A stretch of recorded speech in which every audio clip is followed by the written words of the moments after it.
Sudah, Pak. Yes. Ya. Oke, Assalamualaikum warahmatullahi wabarakatuh. Waalaikumsalam. Eh, jadi malam ini kita mulai bacaan baru. Ini sebenarnya tulisan naskah dari apa? Ini Profesor ini pengukuhan guru besar dari Profesor Birgit Mayer. Dia aslinya orang mana? Jerman, tapi ngajar sekarang di Utrecht. Halo? Oh, di Utrecht. Tapi ini naskah bukan waktu di Utrecht, tapi di Free University of Amsterdam. Jadi ini Universiteit Amsterdam. Karena setelah beberapa tahun kemudian pindah ke Utrecht, tapi dengan apa? Dengan juga naskah eh, pengukuhan tersendiri. Saya kira ini satu satu hal yang menarik dari naskah ini adalah mengajak kita untuk pikir tentang materialitas agama. Jadi selama ini orang agama itu selalu didefinisikan dari aspek yang sangat abstrak, yaitu dari sisi eh, eh, teologis. Jadi agama itu soal kepercayaan, keimanan, soal yang sangat individual, yang sangat atau psikologis kalau dalam James Williams ya. Nah, ini mengajak kita untuk berpikir lain dari eh, apa seperti itu. Kita harus mulai dari materialitas. Oke, silahkan Mas Ahsan yang akan mulai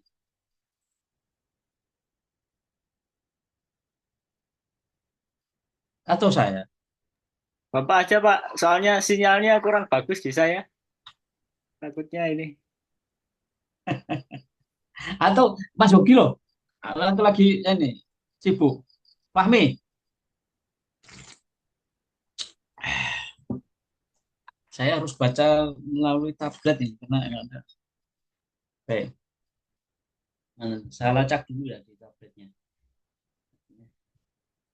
Saya ingin apa? Bismillahirrahmanirrahim. Oke. Eh,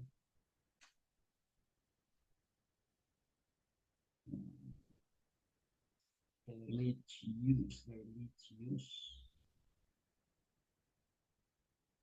sen, enggak ada, sen, sen.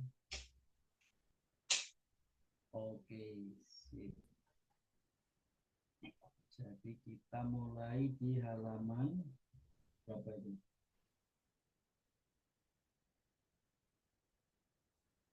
Oke, kita mulai di paragraf kedua dari halaman 4 ini. Whether we like it or not, religion appears to be of utmost importance in the early 21st century.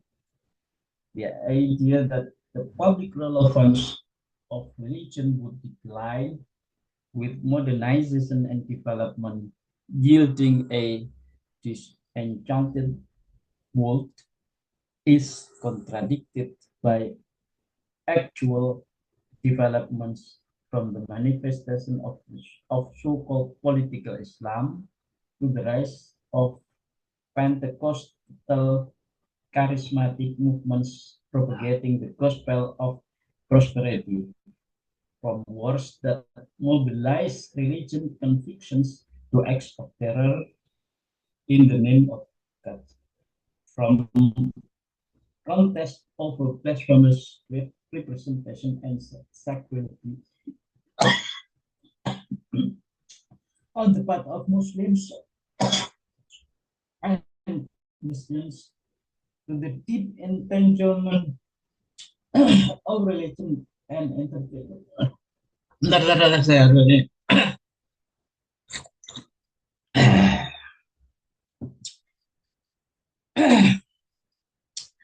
From tenggorokan saya sakit di gimana ini?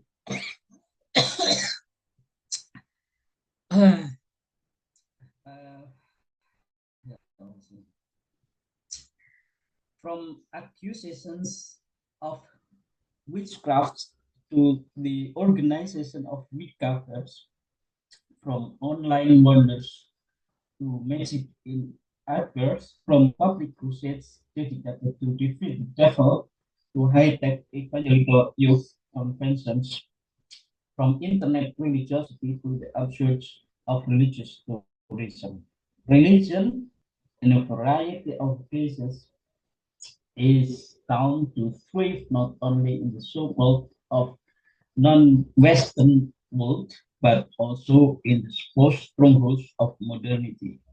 It is clear that religion has become a matter of concern and a topic of public debate, even for those who strongly defend a secular social order, a rational outlook, or even as advocated by Slavoj Zizek in the latest issue of Letter International Prize.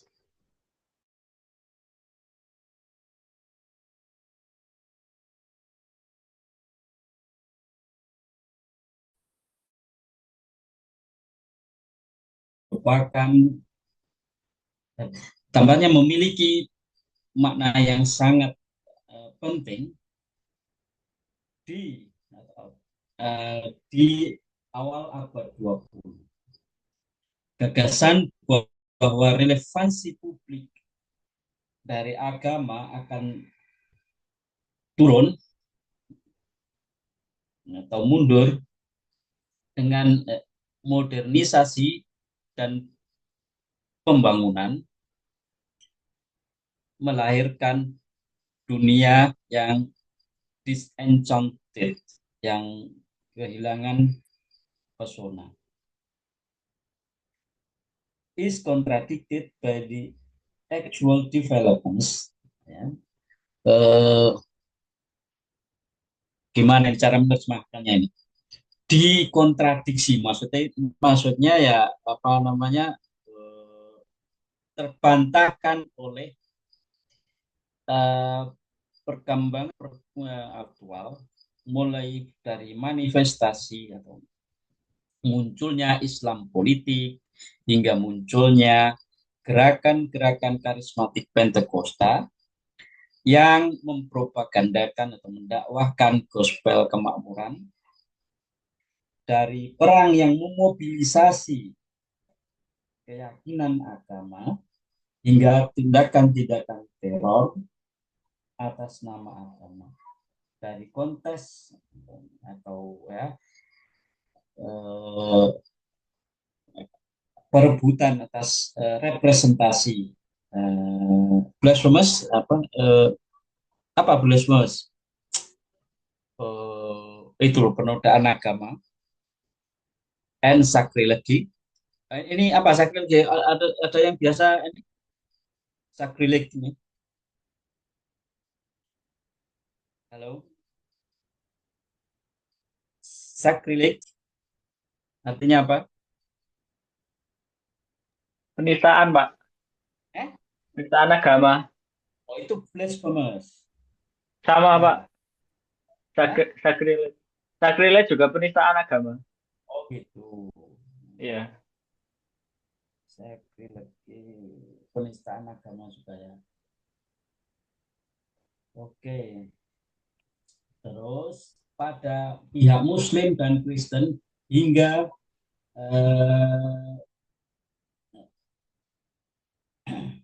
apa itu? Apa ya? Disentanglement. Belitan itu apa itu? maksudnya hubungan yang sangat mendalam, keterkaitan yang sangat mendalam agama dan hiburan, entertainment. Dari tuduhan witchcraft, sihir, hingga organisasi eh, pertunjukan Wicca. Tahu ya Wicca ya? Wicca itu kan apa? eh, Ya kalian biasa ini lihat-lihat di Google, Wicca pasti lihat gambar-gambar yang itu. Eh, Ya itu kan semacam ritual apa itu Wicca itu. Ya, cari sendiri apa itu. Dari eh, Wonder, dari keajaiban-keajaiban online hingga magic di dalam iklan-iklan dari eh, nggak tahu nih kenapa aku perang perang apa perang crusade itu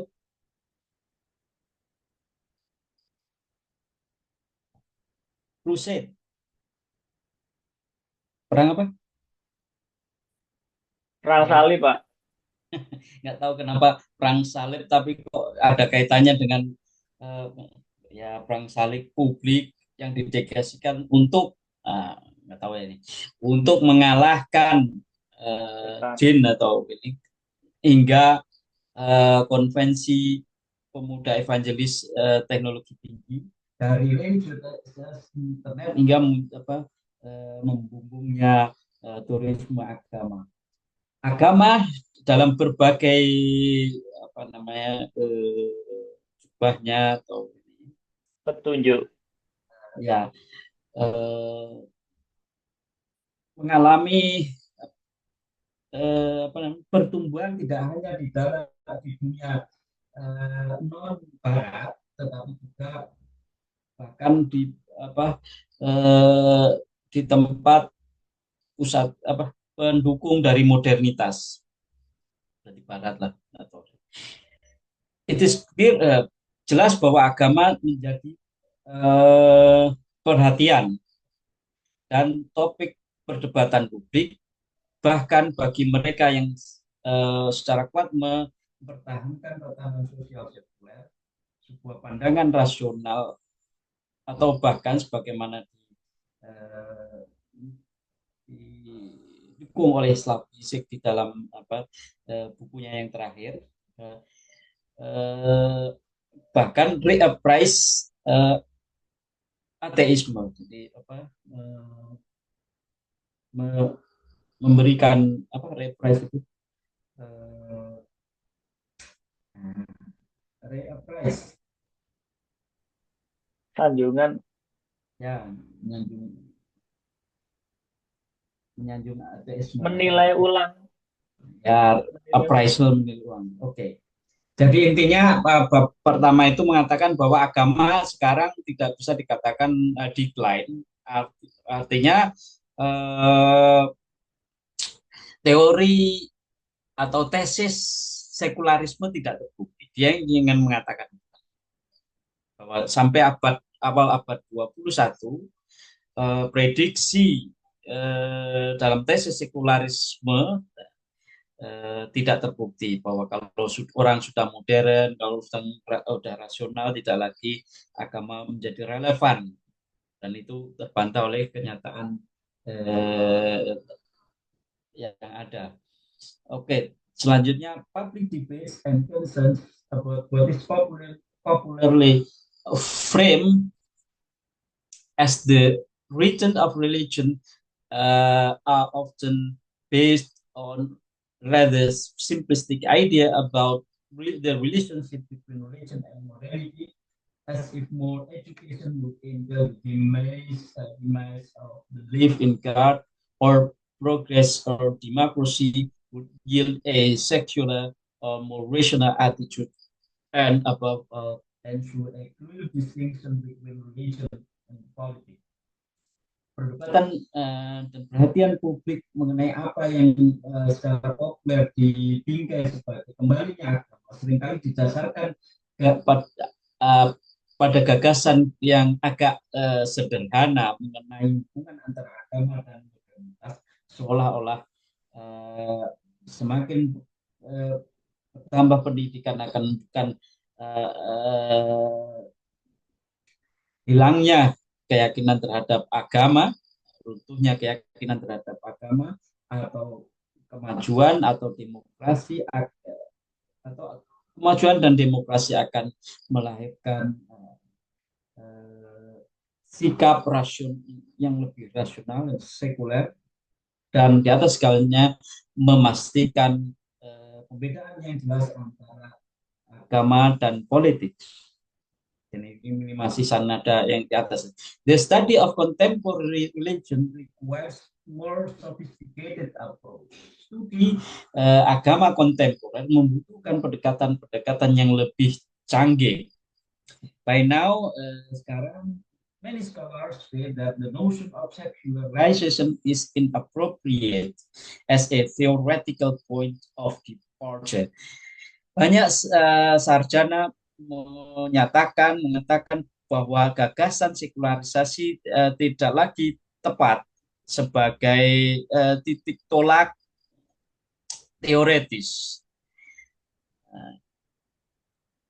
The proposition made by Jürgen Habermas in the aftermath of 9/11 to characterize our contemporary era as post-secular is well taken in that it takes seriously the relevance of religion as a political and social force. Proposisi yang dibuat oleh Jürgen Habermas setelah 9/11 untuk mencirikan era masa kontemporer kita sebagai post sekuler.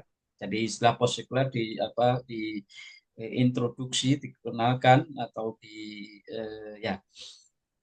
angkat ke publik oleh Jürgen Habermas, is well taken, sudah jelas, di mana post sekularisme proposisi itu menjadikan secara serius relevansi agama sebagai kekuatan sosial dan politik. However, akan tetapi given the frequent appeal made to secularism in public debates, I'm hesitant to qualify our contemporary era as post-secular. Akan tetapi mengingat daya tarik terhadap sekularisme di dalam perdebatan publik, saya enggan untuk mengkualifikasi masa kontemporer kita sebagai post-sekuler. In order to grasp the relevance of religion, we need what I would like to call a post-secularist approach. Untuk memahami relevansi agama, kita membutuhkan apa yang ingin saya sebut sebagai pendekatan post-sekularis. Ya, dia tidak maksudnya enggan untuk menyebut bahwa apakah masa sekarang sudah post-sekularis, masa post-sekular, tetapi dia menggunakan istilah itu untuk nama pendekatan itu sebagai pendekatan post-sekularis. Post-secularist in the sense that rather than describing into our theoretical frameworks the opposition of secular and religious that has entered our modern social imaginaries, we need to take this opposition as an object of study, as also suggested by Talal Asad in his book Formations of the Seculars, and investigate the question of religion with open mind. Post-sekularisme dalam pengertian bahwa ketimbang kita memasukkan ke dalam kerangka teoritis kita oposisi yang sekuler dan yang religius yang memasuki angan-angan sosial modern kita perlu menjadikan oposisi ini sebagai objek studi, sebagaimana juga disarankan, dinyatakan oleh Talal Asad di dalam bukunya Formations of the Seculars. dan meneliti pertanyaan tentang agama dengan pikiran yang terbuka. We need to develop an alternative theoretical frameworks that do not approach contemporary religion as anachronism that is expected to vanish or become politically irrelevant with modernization, but instead seek to grasp its appeal, bahkan kerangka teoritis alternatif yang tidak mendekati agama kontemporer sebagai anakronisme. Ya, sebagai sesuatu apa? Tahu ya anakronisme. Anakronisme maksudnya ya tidak tepat waktu, alias agama tidak lagi uh, cocok untuk menjadi objek studi atau pembicaraan atau menjadi pertimbangan penting di dalam kehidupan. That is expected to vanish, yang